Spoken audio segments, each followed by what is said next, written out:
Apple versus Samsung, which is right for you?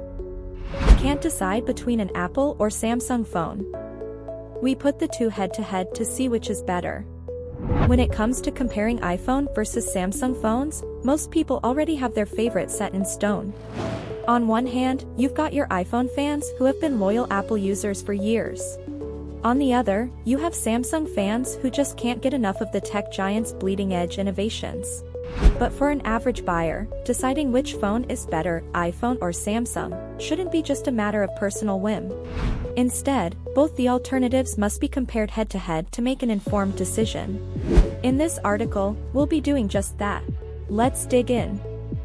Price and value for money. Galaxy A53 5G in awesome blue and awesome peach colors. Image credit, Samsung Mobile Press. Perhaps the easiest difference to detect between iPhones and Samsung's flagships is the price. While Apple fans may disagree, you may believe at first glance that iPhones are overpriced, especially if you're not acquainted with the Apple ecosystem already. Samsung's flagships, although still far from being cheap, are more likely to give you a better bang for your buck. And since Samsung has such a wide selection of smartphone series, you can expect to find a good deal no matter your budget. In contrast, most of what makes iPhones worth it is their seamless iOS software experience and their tight integration with other Apple products, like AirPods or Apple Watch. Once you buy an iPhone, it is very likely you'll find yourself wanting to buy other Apple products as well to get the most out of your device. Cameras. iPhones have usually enjoyed more praise than their Samsung counterparts in terms of sheer photo quality, image consistency, and video quality. But with its S22 series, more specifically the Galaxy S22 Ultra, Samsung upped its game quite significantly. Samsung Galaxy S22 Ultra camera and iPhone 13 Pro Max camera side-by-side. Image credit, Super SAF. Although consistency is still Apple's strong suit, the camera experience as a whole feels a lot more refined, fun, and versatile in Samsung smartphones. For the people who like to play around with their camera and experiment with new camera features, Samsung phones are the ones to go for. But if you prefer a more neutral image and video profile, and don't want aggressive image processing algorithms to auto-edit them for you, iPhones get the job done quite well. This makes them ideal for professionals who edit their own photos and videos and prioritize natural colors and a more reliable camera experience. In other words, the camera differences between iPhones and Samsung phones are more about personal preference than objective markers for image quality. Operating system. Comparing iOS and Android used to be pretty easy, with the cliché claiming iOS to be simpler and Android to be more customizable. That used to be the end of the story. But as is the nature of competition, both operating systems have evolved over the years, although old claims remain fairly prominent to this day. If you remember TouchWiz, Samsung's older UI, you know how horrible Samsung's software game used to be, which isn't surprising since Samsung is mostly a hardware company. But Samsung's current One UI skin built on top of Android gives easily one of the cleanest software experiences out there. On the opposite end of the spectrum, iOS is proprietary software, giving Apple more control over the end-user experience, which allows for better RAM management, software seamlessness, user security, and reliability. Additionally, given the smaller number of iOS devices, app developers like Instagram or PUBG often better optimize their apps according to the iOS experience. Another major advantage that iPhones have over Samsung phones is the longevity of the devices.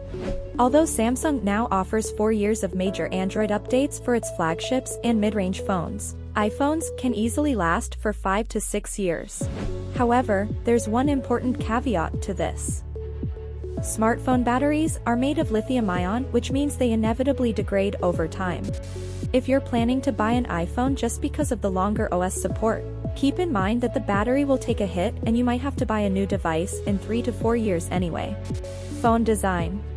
Apple's iPhones have come a long way since the rounded, plastic-backed iPhone first released in 2007. Newer models now take on a sleeker glass and stainless steel design that aim to turn heads.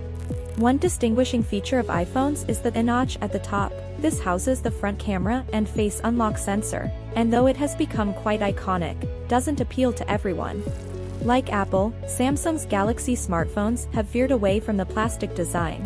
The S6 Edge was the first of its models to feature its innovative dual-edge display in 2015, and the range has evolved since with larger displays and thinner bezels.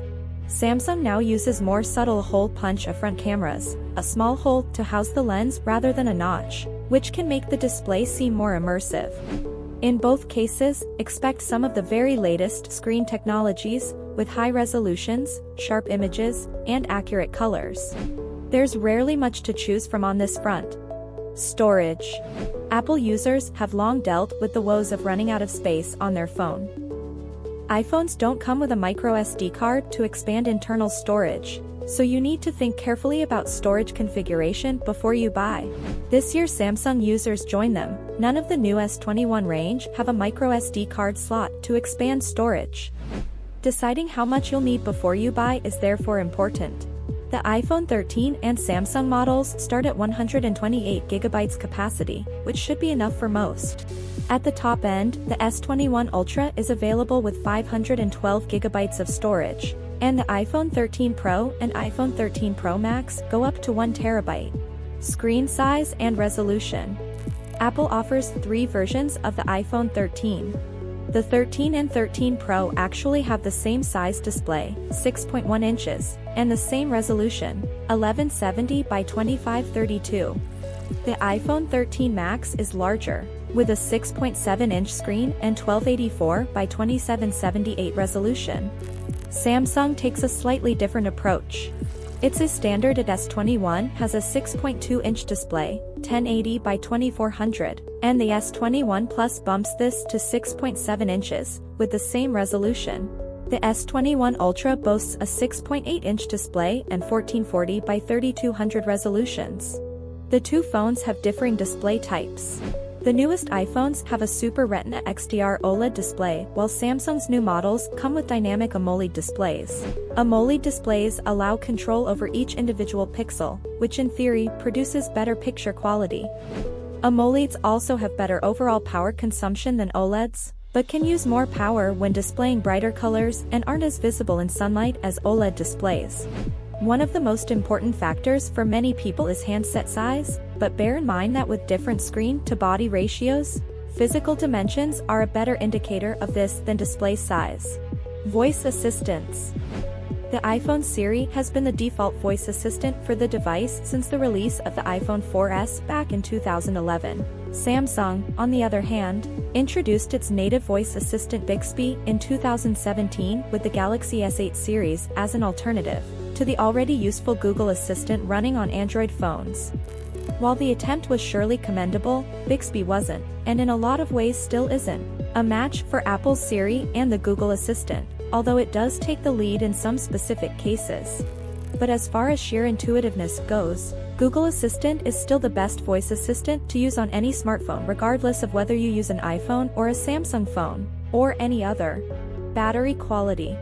Apple has rarely ever fought the smartphone battle with big claims about its battery.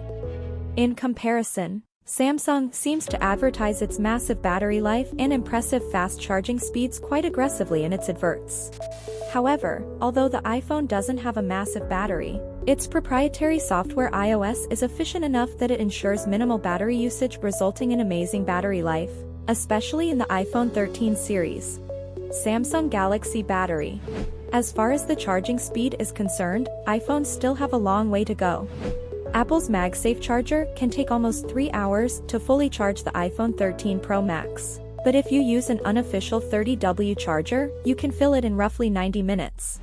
In contrast, you can fill up the Galaxy S22 Ultra in nearly an hour using the 45W Samsung adapter, making it more appropriate for power users or gamers.